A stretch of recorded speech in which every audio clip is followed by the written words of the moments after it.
وانت مراتك في الشهر الكام دلوقتي يا محمد؟ مراتي في الشهر الثالث يعني.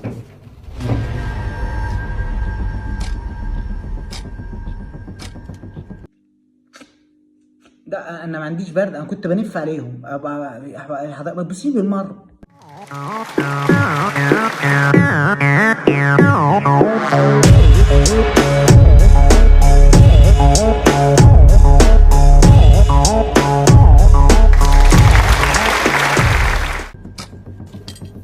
اقعد يا اسماء.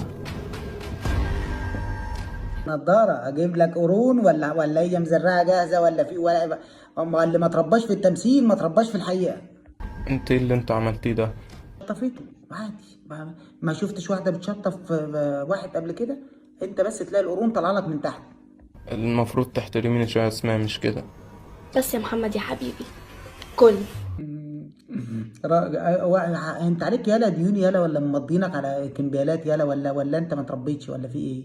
وليه بصوا يا شباب، انا بستنى محتوياتكم جدا بصراحه، وبتفرج على انا وعيالي وزوجتي واهلي والكلام ده كله، بنقعد كلنا نلف ونتف ونبربر ونعمل كل حاجه. بس المشكله ان اللي انتوا بتعملوا اسمه تحريض على فسق وفجور، يعني اللي هو واحده بتعكس واحد ده مش تمثيل، ده قله ادب. يا ام وديع تعبناكي، ابعتيها. يا صباح القحة من غير التيكت بتاعها. اروح اغسل مواعين. لما جم سألوني قالوا لي مركب الصحاب غرقت ليه، قلت لهم عشان القبطان مش سالك او ما ترباش. تعرفوا حاولت ابقى زيكم بس اصلي غلب اصلكم، ده انتوا اللي علمكم الاصول كان شمام ابن وسخه. اموت واعرف اللي رباك ولا اللي علمك اصلا انت جوزك فين، ولا امك، ولا ابوكي، واي حد من اهلك فين يقول لك اللي انت بتعمليه ده قرف، اللي انت بتعمليه ده زفت، اللي انت بتعمليه ده قله ادب وقله كرامه وقله دين وقله كل اللي انت يا ولي سلسلة مطاعم في كندا. ايوه، ايه الحوار، ايه الموضوع؟ عشان بتفاجئ دايما في ايه.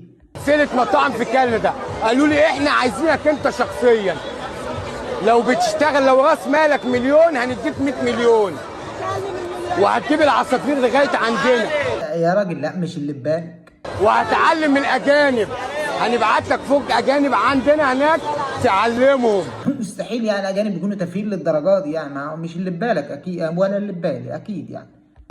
قلت لهم لا انا ما اسيبش بلدي، قالوا لي هنعمل لك شرح جامد.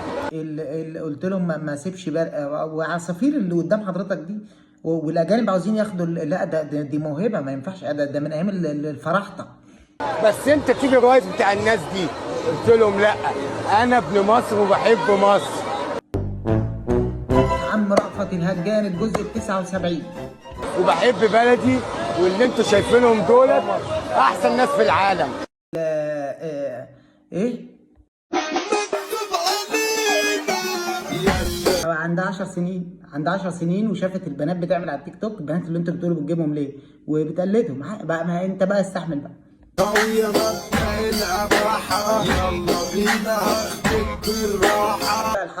الحركه دي اراهن وممكن احلف لك دلوقتي ان البنت دي ما تعرفش معناها، وانت سالكه عادي مفيش اي مشكله. شافت واحده مايصه بتعمل نفس الحركه فبتقلدها. فالبنت دي تخيل بقى انها بنتك وبنتي وبنتنا كلنا، تخيل دي بقى اما تكبر واحده واحده كده هتقلع. كده هشك ان البنت عارفه. يا جماعه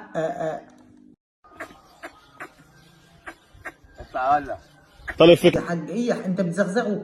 ما اشيله وارميه على البتاع في ايه؟ كم ده حاج؟ 400 4000 الله يبارك. قلت لك يا حاج، قلت لك اللي بيلعب مع العيال ما بيخلاش من